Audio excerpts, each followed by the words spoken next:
is where we are talking about some stuff that's been going on in the news, which we don't have the full time to cover on our other programming.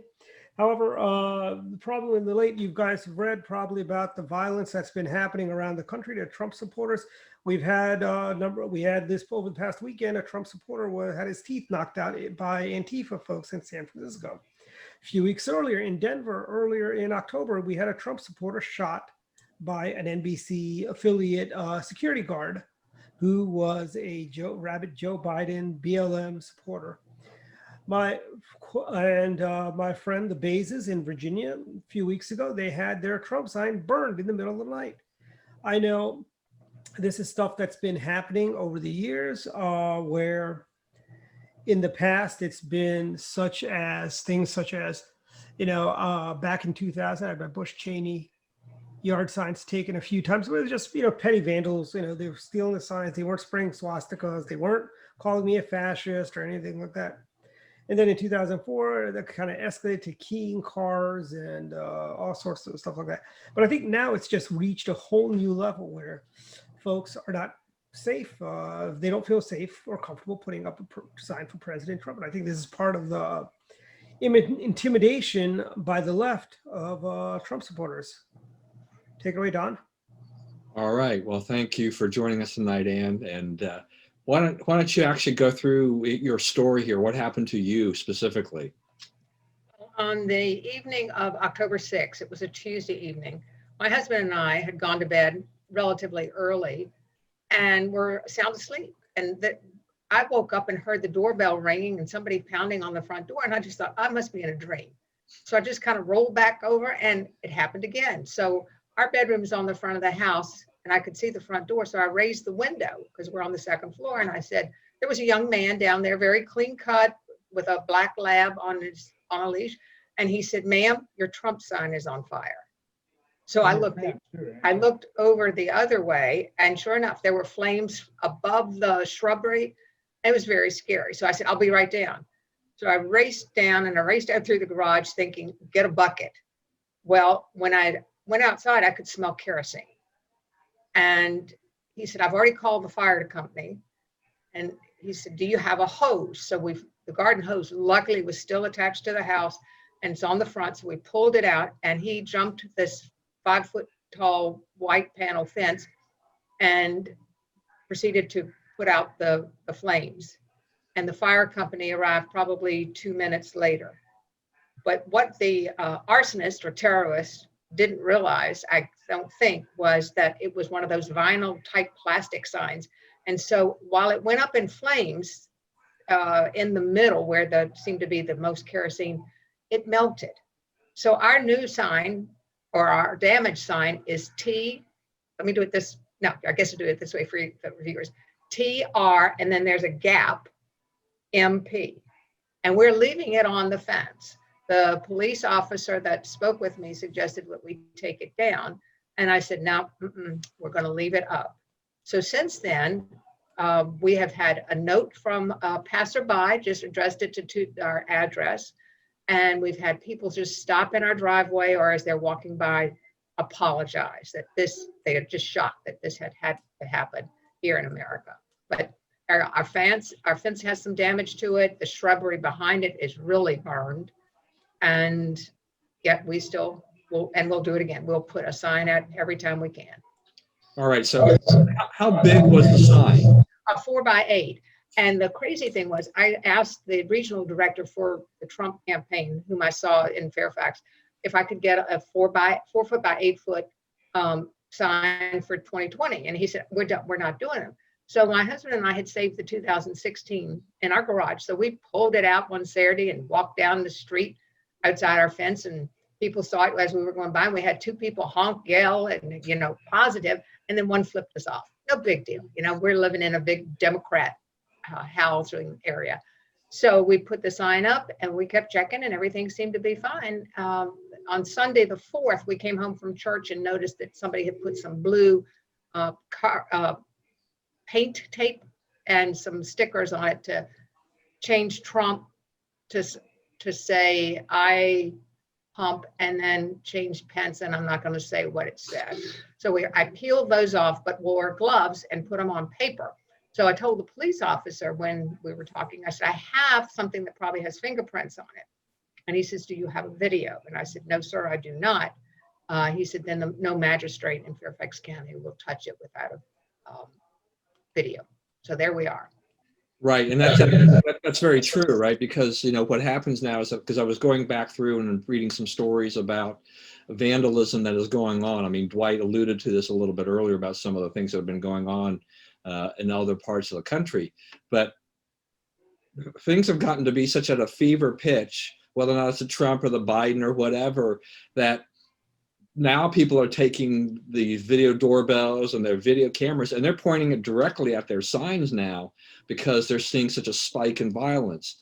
There does seem to be a lopsided number of things happening to Trump signs versus, say, Biden-Harris signs. But I mean, what do you attribute, this, kind of this attitude towards you guys and this Trump sign? I think it was just some random person who had watched or seen it, and because nobody's just walking around with kerosene. And we have lived at this house since 2006 and have always put signs up, 4x8 signs on the fence. And the first year at Christmas time, when we were at the neighborhood cookie exchange, somebody said, well, what do you charge to put a Republican sign on your fence? And I said, oh, nothing, it's free. And they said, well, what about a Democrat? And I said, oh, there's not enough money in the world for them. So our neighbors know our politics. It's not a secret. And when we lived at our other house, we've done this for over 35 years, and we have never, ever had something like this happen. I mean, this was so deliberate to know that it was attached to the fence. I mean, it was been maybe a little different if it wasn't attached to our own property. But to do this was just unconscionable. Yeah, just give us a feel for like how the housing development. I mean, you said you have neighbors. Are you guys part of a housing development that's fairly close together? Do you guys have lots of space between you? We are on a busy street called Great Falls Street, and we live on the corner. And there's not a big street light, no stoplight or anything like that. So we get a lot of car traffic. We're near the West Falls Church Metro. So that gets a lot of traffic, before COVID especially. Our houses are not, we're on almost a half-acre lot. Most lots are not that big. Most of the houses are built in the 50s to the 70s, and now they're coming in and tearing them down and building the bigger ones on the footprint. So it's a real mix. No, we're not in like the Great Falls neighborhood or the a subdivision that's got a name. We're not in a subdivision. We're just along a street.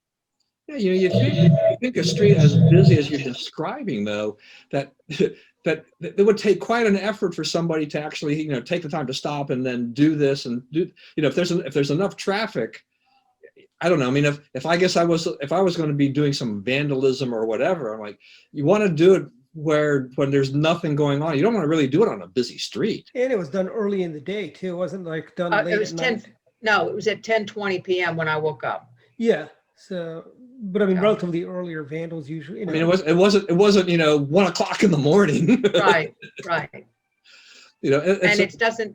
I don't think it's any of the kids in the area because we know them, and they're good, decent families. I mean, we all like each other, whether we like their politics or not, and we gather. We gather several times a year usually. There's a potluck generally in the cul-de-sac because the road ends, our side street ends in a cul-de-sac.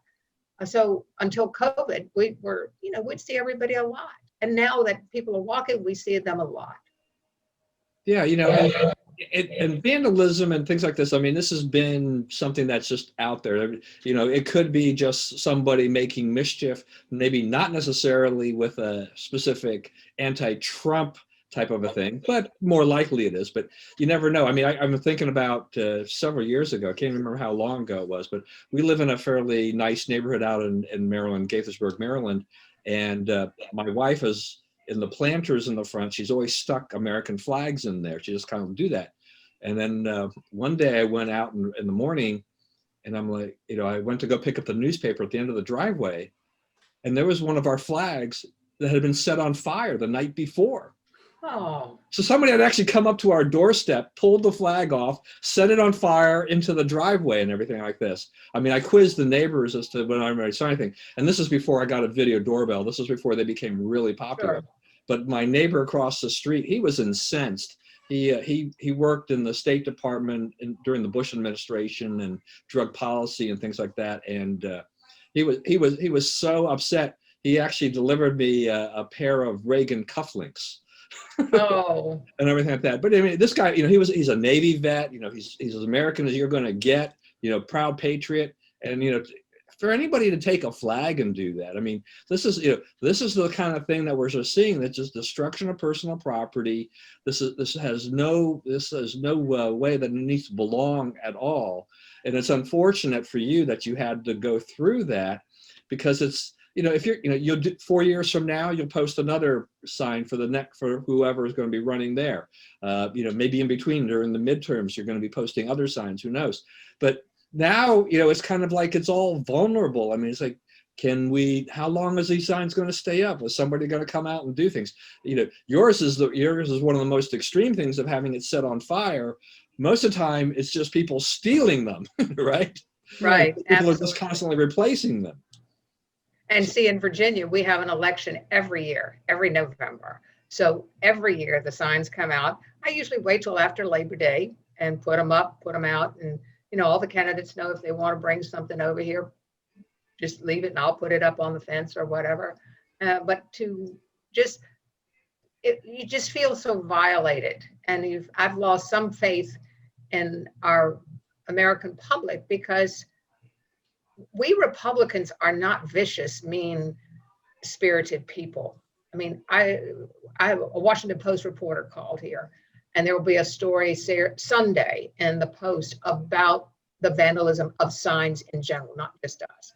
But I said, 12 years ago when Barack Obama was elected, he wasn't the president we supported, but we didn't go light up a limousine. We didn't break into stores. We didn't do damage to buildings and shop owners and this and that, because a lot of us are business people and we want people to succeed. And we wanted Obama to succeed because we wanted our country to succeed. I just don't think that is reciprocated at all now on the opposite party. Right. I mean, you lived in Virginia for quite a while now, right? Oh yeah, I am a Virginian. You are a Virginian. So I married an Illinois guy, but that's okay. So, but yeah, I've always lived in Virginia. He knows all about dirty politics. Yeah. But at least he hasn't gone to jail yet. So unlike a lot of the governors out there. Yeah, he's familiar with what's happened in Chicago and Illinois and some of the other things. Well, luckily he grew up downstate, so he did not get influenced by good for him. Crazy Good for him. politics. But as a Virginian, I mean, how do you take this? I mean, you've probably seen a tremendous amount of change politically in Virginia throughout your life then. Oh yeah, thanks for all the taxes, the rain tax and everything that you guys did, because all your people moved over here, but then they forgot why they were moving and they brought their socialist values over here and now keep electing Democrats. We used to be a red state. Now I can't say that B word. We're very purple, okay? But we're hoping that maybe we can see some red coming after November the 3rd with the re-electing President Trump. Yeah, but see what you just explained. What you're seeing is what we're seeing in a large sections of the country, where very conservative, very red states, very red areas are slowly changing over time. Because what's happening? Yes, a lot of liberals in Maryland moved to Virginia. They wanted lower taxes and whatnot. California, look at, we've seen what the Californians, people in the Northwest, they leave the high tax, high housing costs, high cost of living areas, and then they move to Nevada, to Utah, to Arizona, and those states are slowly changing. I mean, Utah is going to stay red, but it is changing ever so surely and slowly, and things like this. And so that's what's happening. It's like, I think the residents there are like, we always thought we were going to vote like this, but they're starting to see certain areas have changed. If you're in Utah, because I've got relatives in Utah, Utah has always had the Salt Lake area that's been very Democrat, but it is starting to stretch out because they continue to get more people from California and other states, the liberals moving in because it's much easier, cheaper to live there. Texas is seeing things partially because of immigration, but also people leave California to go to Texas because Texas is great on taxes, much lower tax rate, better cost of living. But it's starting to change the state slowly but surely, which is unfortunate. I mean, if you're living in those states, you think that you were safe for a while, but if you live there for 50 years, they're going to start, they'll see a dramatic change, I think, over time. Yeah, it's scary. And Florida is another perfect example of that, of all the people moving in there too. So Yeah, I tell you, my home away from home is very, very red right now. And somebody actually put up a funny sign, "Welcome to Melbourne, Florida. If you're not from here, you can't vote for 5 years." Yeah. And that way they get, they come there, and my neighbor, he goes, "Yeah, all you people from Maryland come down here. You guys come here and see, oh, you got beautiful roads. You got nice maintained public parks and so on, but you keep bringing your voting habits here." yeah, Let me ask you a question too, just because I do a show with a friend of mine, former colleague of mine who lives in Reston, is from Louisiana, but he's lived here in the area for probably 20 or plus years or so. And then we talk Virginia politics once in a while on our show. But I also want to get your perspective too, in terms of how on the political landscape, as you've watched it, and particularly with the Republican Party of Virginia. I mean, he's complained to me that they just have really fallen down on the job, with having now seen the legislature fall into Democrat hands.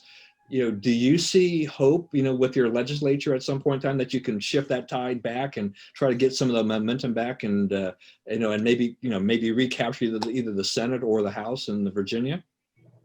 I would sure hope so. Next year, we're going to have a governor's race, and there are a lot of candidates out there running. Our problem, I think, is most candidates in Virginia are run one time and then they're done. And Frank Wolf, former Congressman Frank Wolf, was a perfect example of don't do that. He ran 3 consecutive times before he got elected. And it's a lot of just name recognition. And Virginia is a pretty big state area-wise. So it's hard to get into all the nooks and crannies. And we need to have a better, stronger base. But we've had a problem with our state party chairman not being able to stay. We've had a long time state party chairman. We get one and it lasts a year or so, or maybe a year and a half, and then it changes. And so the state party needs a good foundation to help then recruit candidates, because we've got some really good candidates out there. And I think some will again run maybe for governor when they tried before and lost out on the primaries. But we need strong people like Ed Gillespie, who ran so well and came so close to beating Mark Warner and all. We also need our Republicans to be Republicans and not be just in name only. They need to walk the walk and talk the talk. And we have a lot of Republicans that just kind of want to sit on the side. Maybe this race isn't important enough for me, so I'll not vote this year. Or I'm not 100% behind the candidate, so no, I'm not going to go vote. If you're a Republican, you need to go vote every time. And I think we need just to keep stressing that over and over and over again. And I think too, as a candidate, if you're going to run as a Republican, then uphold Republican values and be very firm in that. Don't get wishy-washy and start just to put your finger to the wind and say, "Oh, Amen. I can see this is going this way, and so I'm going to alter the position to do that," because that is one of my biggest complaints about a lot of the Republican politicians in a general sense, is that they will do that. You think they may be conservative, a good conservative Republican, but then they start flip-flopping a little bit because they think they can gather more votes if they open themselves up a little bit. We want to be the big tent. There are a lot. Virginia still has conservative pockets where people will vote for you if you stay true to what you believe in.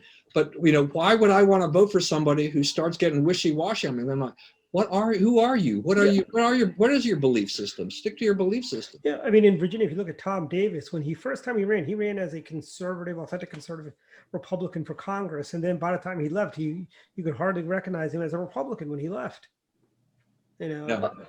And I think too, in Virginia, we all need to remember the Republican creed and Ronald Reagan saying, don't speak ill of fellow Republicans. 13th And Commandment. if you don't agree with me, 11. maybe 10% of the time, okay, but you do agree with me 90% of the time, stick with me.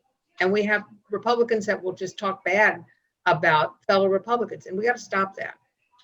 Yeah, no, I mean, absolutely. I mean, and there's been way too much of that, during the last few years, which I tend to also think that part of that has been fueled by social media. Social media makes it so easy for these attacks and spurious attacks on each other to take place. A lot of anonymous things happen and things like this. It's really too bad, because in the end, it's tearing up the fabric of this country and who we are and what we stand for and believe in. I have this fear for my grandchildren that,